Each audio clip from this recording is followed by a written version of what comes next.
Hi there. I'm Greg Sanders, Group Publisher at QSR Magazine, and I'd like to welcome you to today's webinar, The POS is Dead, Upgrade to a Transaction Platform. So prior to the pandemic, about 90% of transactions were being rung up at an in-store point of sale, but today nearly 70% of transactions are rung up elsewhere, including mobile apps, curbside, and self-service kiosks. And as a result, the traditional POS is essentially dead. So to adapt to changing consumer behaviors, merchants must invest in a holistic transaction platform that can seamlessly manage orders from a variety of channels, and that's the topic we'll be exploring today. A couple of housekeeping notes before we get started. First, this session is being recorded, and we will let you know when the recording is available. Second, we will be taking your questions at the end of the program, and you can use the functionality on the webinar console to submit a question at any time. And now to begin, joining us today are Chris Lybeer, Chief Strategy Officer at Revel, and James Newell, Director of Construction at Fat Brands. I'll turn it over to them to get started. Thanks, Greg. Certainly appreciate it. This is one of my favorite topics, so we're going to have a fun half hour, 45 minutes here. Thanks for joining us today, James. Just so the audience knows, my pleasure. We actually don't have thanks, James. We don't have a slide deck today. We're really just going to do kind of a Q&A type format, and James and I will do that for probably about 15 or 20 minutes. I'm not going to opine on for too long, and then allow all of you to get in on the conversation and ask your questions as well. So before I get started with my first sort of content question, James, why don't you just give us a little information on the last few years of the Fat Brands trajectory so that people know what experiences you guys are having and how they apply to the conversation that we're going to have. Sure. Thanks so much for asking me to be part of this. I'm so glad to have this discussion. Obviously, with Fat Brands and our overall strategy to continue to grow and acquire different brands and being able to offer lots of different opportunities to our guests as well as to our franchisees, and the opportunities all across the globe has been our big strategy. I mean, obviously, we started out with Fatburger and then grew and started picking up brands like Buffalo's Cafe and Hurricane Grill and Wings, and then we've continued to grow with some of our recent acquisitions, being Round Table Pizza, Hot Dog and a Stick, Great American Cookie, and then just in the process right now of closing out the acquisition of Twin Peaks. So obviously within that, lots of opportunities to understand and to grow the POS environment for all of those brands, and really to come up with a strategy that works best for that entire family of brands. Yeah, perfect. So Fat Brands has been on the move. So anybody in the audience who was not familiar with that, check them out. They are on a mission, and you got to believe part of that mission is understanding how tech fits in and how to best move forward. So that's why we thought James was perfect to bring to this discussion. So let me tee up the topic. Greg gave you kind of the overview for the session, but this POS is dead moniker is actually not brand new. I didn't make it up because Halloween's coming or anything like that. I actually had it as the title of a presentation 2 years ago at FS Tech, so it was pre-COVID, believe it or not. And my theory was that there was this changing landscape of consumer behavior, and I actually nicknamed that the digital tsunami, where consumers were wanting to engage in transactions just in new ways, and not just the traditional ways of walking up to a counter and conducting a transaction with a POS. At the time in 2019, that trend was moving along at just kind of a slow but steady clip, and you could see the change coming, but, it was gradual.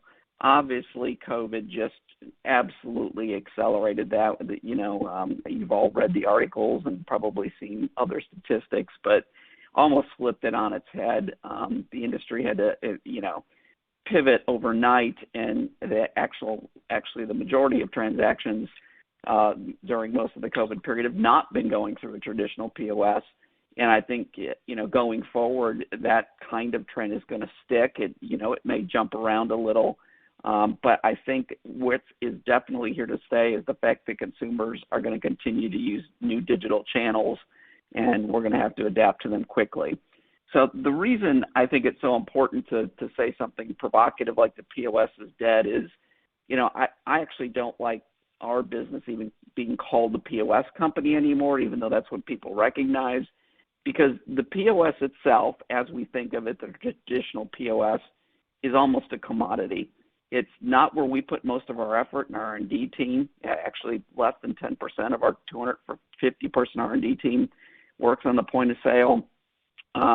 And I believe it's no longer one of the most important things in your decision-making criteria about technology. I think we've all been in probably a POS decision-making process 5, 10, 15 years ago, and a lot of that process was about a big, long list of features and functions, probably 80 or 90%, which were about how the POS worked, and that's how folks decided what technology to use. And what I'm here to propose today is that that makes no sense anymore. In fact, if you use that kind of methodology, you may actually pick the worst technology for your operation because it's probably the oldest POS system out there that actually has the most quote-unquote POS features, but maybe worst prepared to lead you into the future and all the other things that you have to do. So that's sort of my provocative, the POS is dead line. And if I could get it out of our company's talk track and out of our marketing, I would, but that's kind of still what we call the technology companies in the space. So James, let's start with this question to you. With everything that's been going on at Fat Brands, and really starting out with kind of your first brand, Fat Burger, you had to make some technology decisions because you had very old technology in some of these brands. And specifically, what were the top 2 to 3 criteria that you and your team decided were critical, in making that decision, first for Fat Burger and then for some of these other brands that have evolved? Yeah, I mean, in 2017, we really recognized that we needed to look at the POS landscape and what was best for the build-out costs, our franchisees, and then obviously to give us the data that we were looking for to help support our brands. Obviously, I'd be silly to say that as we looked at that, price was a big factor in looking at that. Our upfront cost with the current vendor that we were using was just outrageous. Secondarily, the advancement capabilities. We were already fully developed with third-party delivery, and then we were in the process of converting a lot of our older stores to EMV readers, and our current vendor at that time was just like, well, great, we don't have anything for a third-party development, and if you want to do any of these kind of XYZ things, we're going to have to, charge you piece by piece, and they weren't really forward-thinking for that.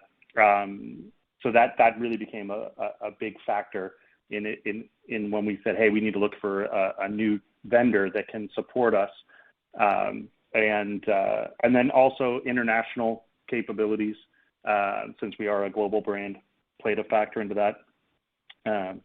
But really the modular aspect and being able to work with all the different vendors and data points that we really saw as critical to developing the business and helping support our franchisees became one of the largest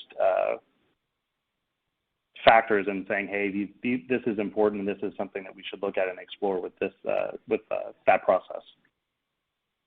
Got it. Okay, so I heard price, always important, and we'll maybe come back to that later.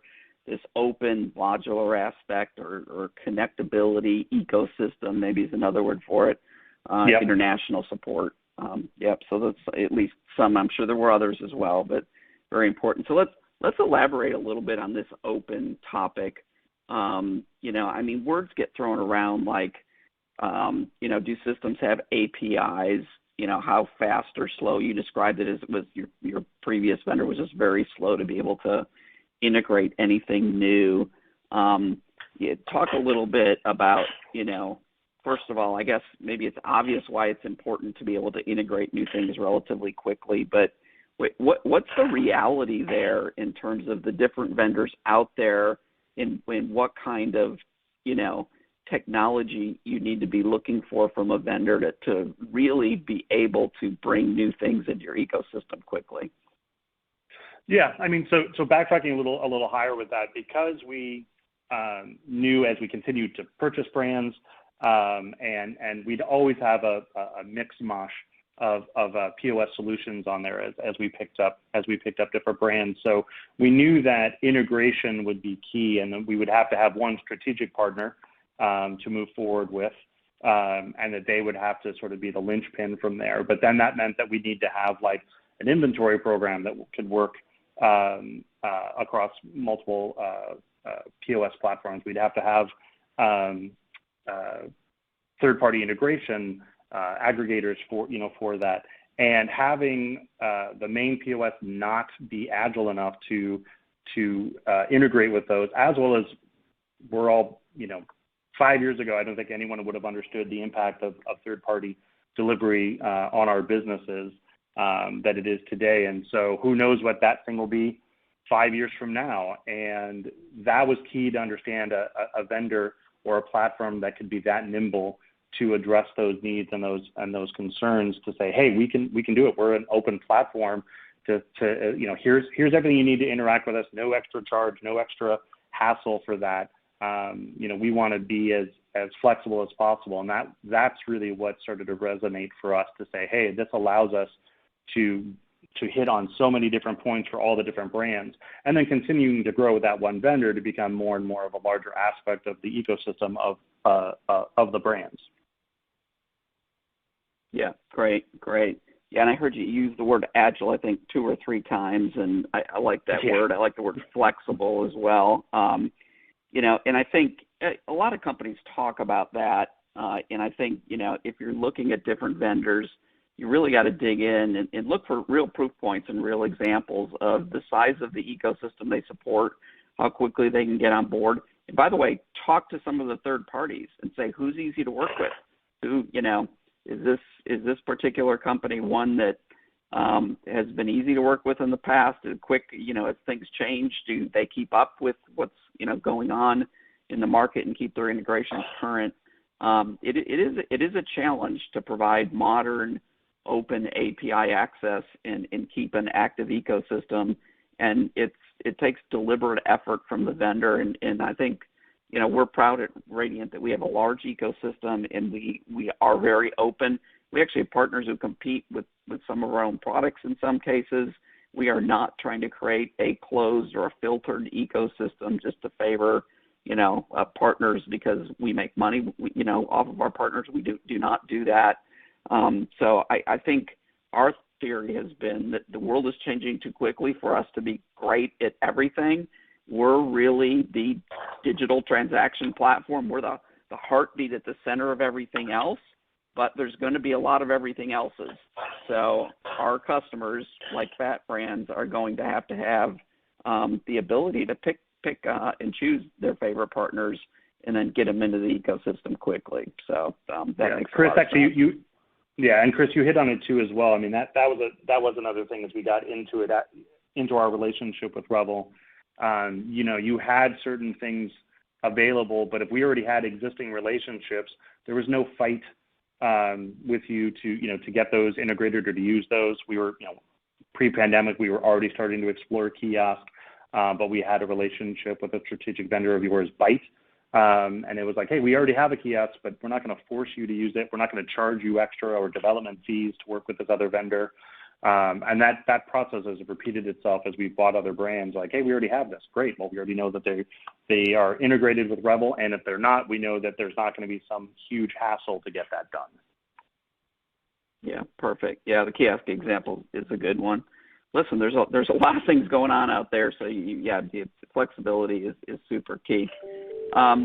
Let's kind of transition to a topic that I think is related to the POS is dead, but it's a little sidecar to it, I guess. But another super key thing about buying a platform that we really kind of future-proof you, right, is with all the change going on, there's a fundamental difference between, I think, the way that you have to think about tech now versus 10 or 20 years ago. And my friends who ask about the industry, kind of in what's going on, one thing I always say is, really for a couple of decades, maybe even as many as 3, 10, 20, 30 years, the restaurant industry didn't change a whole lot. It really operated, functionally largely the same.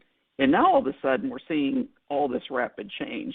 So, when things didn't change that much, it was okay to, buy a set of technology, work with that vendor, put it in, and then you used it year after year after year, 10 years later, 15 years later, largely the same way that you always did. But if you are going to have to be making changes, even with an existing vendor, but putting in new capabilities, whether it's adding delivery or, curbside or contactless, who knows what's coming and what's going to be next, you have to have easy ways to get things installed, to get things upgraded, and it's got to be something that is a very, very, low amount of pain. And historically, it has not been that easy to roll out new stuff, into not even. Yeah, that's probably an understatement, right? Yeah, not even so close. Talk about that topic. Yeah.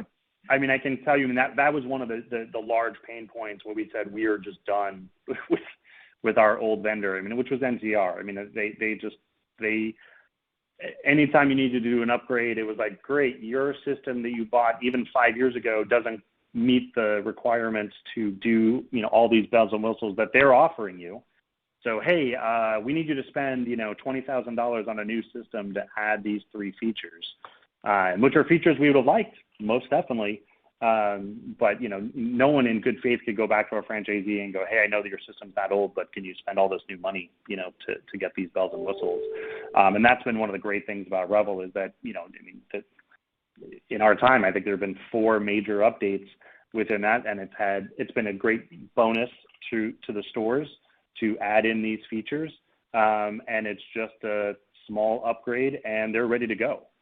Software upgrade within that, and that's made life so much easier. And then coordinating that with operations and training to say, hey, these new features are here, and this is what we're going to be doing, has been great. Within that, and that is I can't even put into words how much of an added bonus that is in comparison to working with some of the older dinosaur vendors. Yeah, and I think that's a hidden thing, and back to sort of what folks think about when they evaluate technology. I don't know that that's always been a forefront item, and I don't think it was because things didn't change that much historically. But now with a lot of change, I think it's got to be a forefront item. How easy is it to install? How easy is it to upgrade? How easy is it for new employees to use a solution? These have got to be huge things that people are thinking about. We did. Yeah, go ahead. Go ahead, Chris, sorry. No, I was just going to say, we didn't do anything mega brilliant. We don't have some rocket science over here at Revel that solved for this, except we built on much more, current modern generation technology. We're totally cloud native, makes it much easier to do the upgrades and the installs. And, we're on an Apple tablet, and everybody on the planet who's got an iPhone or an iPad or something similar is really comfortable with it. So on both these fronts, we got a lot of these advantages naturally by having a very, very current set of technology. Yeah, for the employee base, just that they're using technology that they're using every day. The older legacies, nobody has a large 15, 20 terminal in their house that they're working on. These employees are playing with the iPad or their iPhone, and so there's a familiarity with that. It obviously makes it easy to troubleshoot, because as much as I love Revel, there's always going to be something that happens that needs to be addressed at the store level, and then having that comfortability with the technology makes it that much easier for ourselves or the help desk to troubleshoot with them. When we're talking about the home button and go here and delete the app, all common terminology that they're comfortable using and understanding when we're communicating to them. In one of our tests, it was silly, but one of our test stores, when we were first, installing Revel, we had a franchisee, and he had a cashier that he decided, hey, we're installing a new POS. I'll also hire a new cashier and start her on day one with this. And our normal lead time, for really becoming proficient on the POS was about 3 to 5 days with the old system. And by the end of that first day, that cashier was rocking and rolling because it was very comfortable to her. It was, as she said, it was easy. And so I was like, oh, I got this. I understand the flow. Boom, boom, boom, and she was off to the races. Yeah, great. Love those stories, and we hear them all the time. So I'm going to go back, and this is going to be my last question to you, then we'll open up the audience. So please put questions in if you've got any. One of the very first things you mentioned, price is always key. Listen, nobody wants to pay any more than they have to. It's a tough business with low margins, and particularly when you're largely a franchise operation, which you are, and much of the industry is. Franchisees, to them, tech's a necessary evil. They know it can provide value, but they obviously want it at the best TCO possible. So talk about, number one, what your experience has been with that in your changeover. And number two, how have you also got the franchisees to buy into a cutover, process? Well, price was somewhat easy. I mean, with NCR, it was a very, very large upfront. Then you factored in the help desk cost on a monthly or quarterly, basis, and as well as that added software maintenance. Even that terminology alone used to drive the franchisees crazy, not understanding what they were maintaining. For updates that didn't happen that often at all in the year. You had to, have to pay that very large, expense. And then you boil that all down to the monthly SAS, subscription fee. That just made it super easy for the franchisee to go, look, you're paying less than half than what you would have been if you were buying this other. And then your monthly, and when we broke down the comparison of adding up all those costs on a monthly, was a fraction of that cost. So that alone, obviously, the entry level to Revel was easy to present to the franchisees. And then the bigger incentive to that was then not only is this price point and all these things there better for you if your system is dying or you are interested, but hey, by the way, you get all these bells and whistles. We'll be able to do integrated to our third-party aggregator directly, so you're not ringing the sales and possibly creating mistakes, which obviously also is a benefit to us as the franchisor to make sure all those sales are actually getting into the POS. But we started being able to say we can do XYZ with marketing, we can do XYZ with your system. Hey, if you're interested in a kiosk, this is something that we can easily add into your environment. We have drive-throughs and certain sites that handhelds with the credit card reader, attached, so you're walking right up, taking the order, closing out that order, making that process super easy.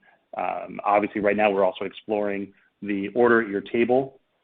Scan a QR code and be able to have the order go directly in, and then the food comes to your table without have to even basically leapfrogging the kiosk, which I think actually based on the pandemic and just people's proclivity to use their phones and ordering, that's going to become a key thing. So these are all things we were able to dangle and say, hey, if you want to get out of your legacy system, you don't have to spend a lot to do it, and you get all these added benefits to do so. Yeah, makes sense. Perfect. Well, thanks for the discussion so far. I'm going to throw it back to Greg for a second and see if we've got some questions from the audience.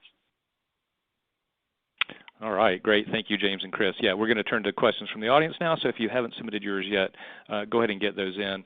A couple comments that came in I wanted to toss out. Chris, we did have one attendee who said they think they might have heard you oops a little bit and refer to Revel as Radiant. If I did that does happen occasionally. They both start with an R. I worked at Radiant for many years. So I possibly did that. Yes, I was an executive at Radiant for a long time until they were sold to NCR. So I might have made that swap. I apologize. No problem. I think he has to put $5 into a jar every time he does that. I know. It's one of those deals for sure. Well, and then Chris, just another comment that someone made while you were speaking earlier, just a comment that you were right on track and that this is why I continue to stay with Revel. So a nice comment there. Glad to hear that, All right. Of course. Okay, so let's move on. Next question we have here. In your experience, are there mid-level retailers who are open to ditching their current POS systems and adapt an entirely new system in multiple stores?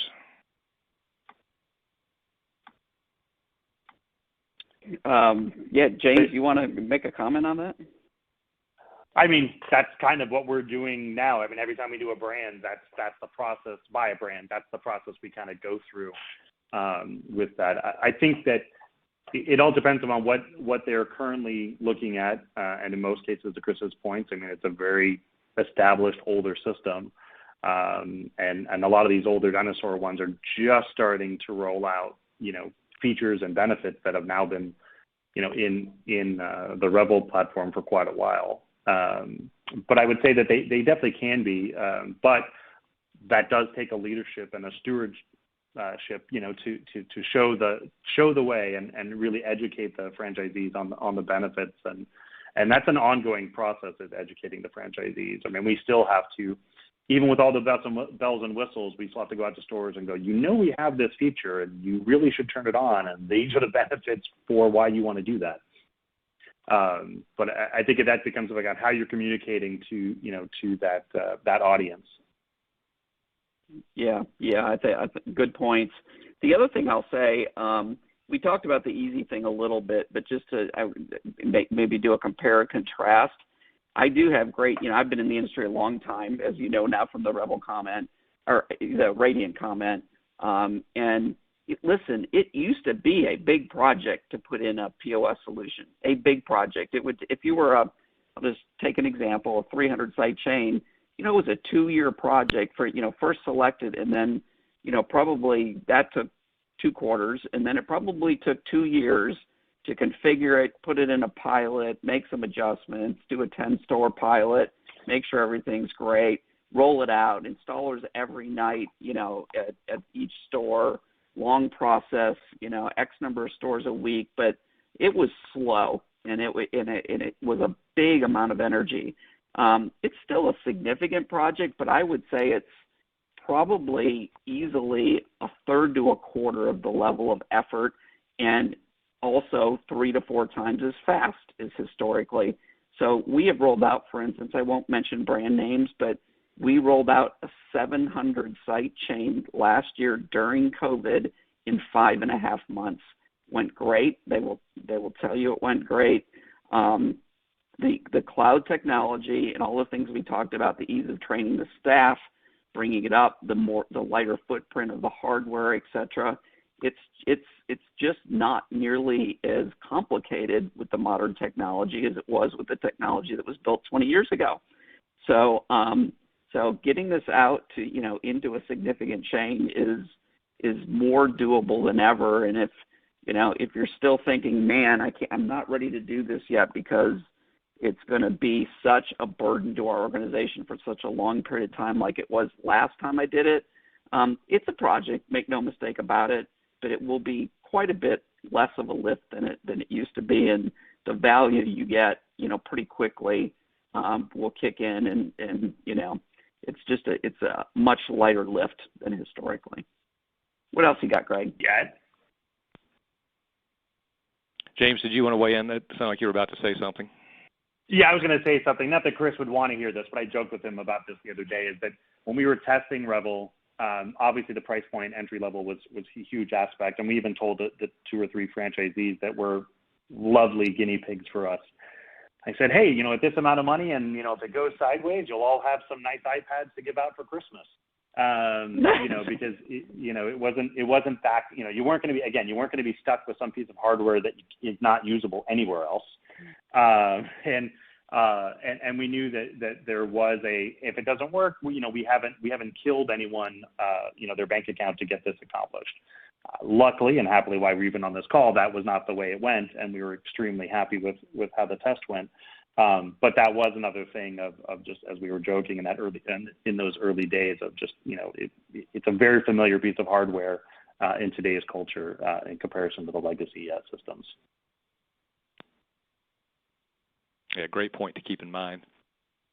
All right, next question. With all the changes and the need to manage multiple relationships, like with the rest of the restaurants, third-party delivery, aggregators, consumers, does it sometimes get challenging to remember who your primary customer is? And then how do you manage that? Yeah, I mean, for our environment, I mean, yes, it is a large challenge, you know, that's been added into the IT world of, okay, not only am I talking to this person, I'm talking to that person. But in some ways, especially with the partnerships that we've built, everyone's kind of playing nice in the sandbox, which was really great. We use Chowly and Olo as our aggregator. Both of those vendors have great relationships with Revel. So when there is an issue, there's dialogue happening from both sides, and there's very happily no finger pointing that we've experienced tons and tons of times with NCR and some other vendors where like, that's not us, you know, go talk to them. And you as the client are just sitting in the middle going, great, I'm glad you guys don't want to take responsibility, but in the end, I don't have a product that's working. And that has been the complete opposite with Revel and the other ones. But that being said, I don't think we lose focus on who the customer is. At least for us, our customer is the store. Our franchisees are the customers, and that's where we keep our eye on it. So it does fall on us to sort of make sure that we're managing those relationships. But that has been, again, another bonus on just how well everyone kind of plays in this particular sandbox. All right, next question. How do you see the role of SaaS-enabled services in bringing efficiency to the restaurant operation?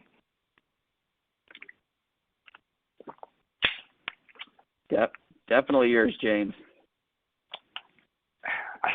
I mean, I think that in the bottom line, I mean, for us, our franchisees all look at this as, you know, I was selling X today and making X today. And if you're asking me to spend Y, you know, what is that difference?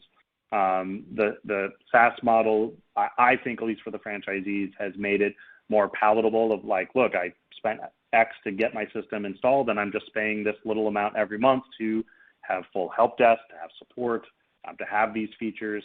I think it makes it manageable in terms of looking at their P&L on those costings. Now, that being said, you still have to watch what we're adding on to those, and, you know, every $10 add-on can have a large impact on a franchisee's environment.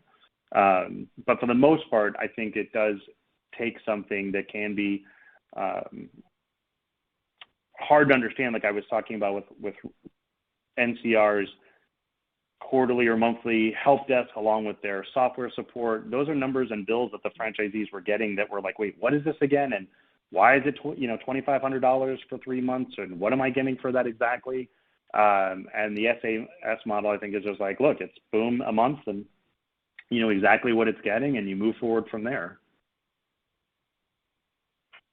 Yeah, our model, that's literally the only bill you get from us, period. Yeah. You know, ever. So it does. There's not like these little other charges, and occasionally you get this, or sometimes you get that quarterly or yearly. It's a monthly fee. End of story. It covers everything. So, yeah. All right.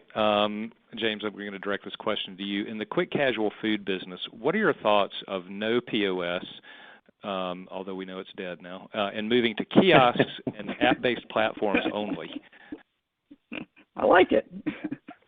I mean, yeah. I mean, I think that's kind of the way that the trend is going. That being said, I do think there will always be some sort of, you know, interaction with some sort of cashier of the future. I don't think there'll be as many, and that's why I was saying we're already exploring and putting in kiosk into side. We're actually leapfrogging that, and we were already exploring ordering at the table because we do feel that is a big bonus for our quick casual, like Fatburger, and when you're ordering it with a cashier and then sitting down, we can take that process out and just order on your phone and still have the same experience where a dining room person is coming out and giving you that experience. That's a win.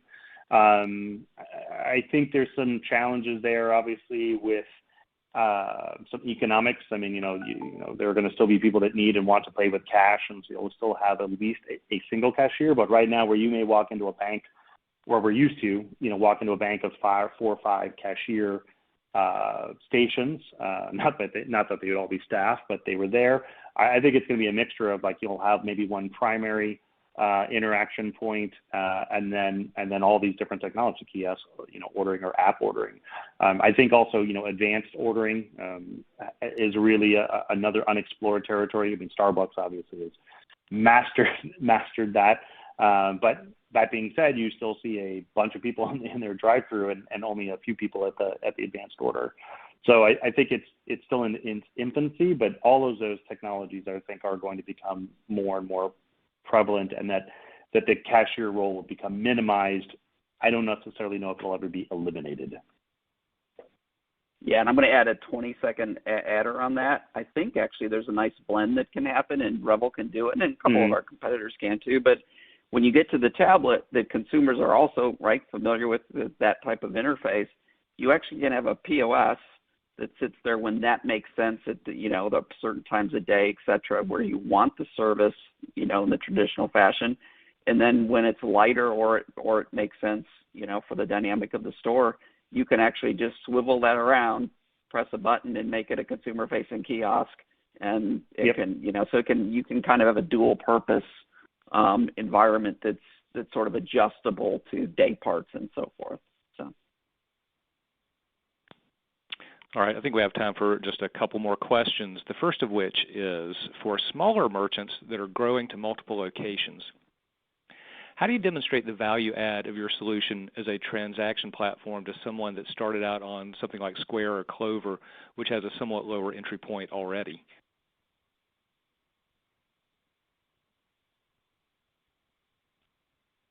Yeah, I'll Chris or take myself. a shot at that. Yeah, I'll take a shot at it, James, I guess. Just from our experience, we have a lot of customers transitioning off those products onto ours.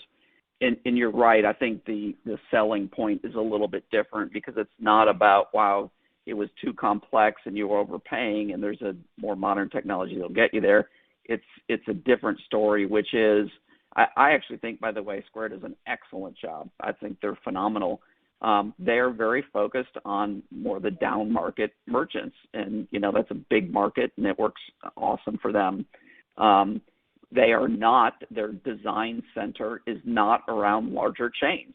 They're certainly never going to do a 500 or 1,000 site chain, and even doing a 10 or 20 site chain, even if sometimes a 5-site chain, they don't have the sophistication in there. There is a yin yang between the more sophistication you put in a solution, the more you need some help from corporate, some other resources, et cetera, to make sure the system works well. And so if Square's playing down market, they've got to keep theirs kind of like really streamlined, really basic. And so as you start to build a chain and you have multiple sites and you want to get more sophisticated and you want to manage pricing across your sites and maybe different prices in 2 different cities if you've got, enough sites, et cetera, you need more sophisticated functionality.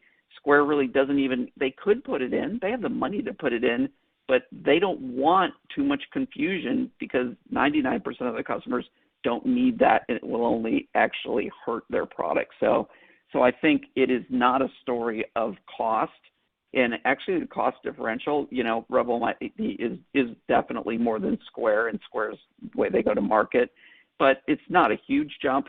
But really, in that case, the selling story is, when your operation's getting more sophisticated, you need to graduate to a more sophisticated solution, which is a little different than swapping out, a chain swapping from a legacy provider to a modern provider.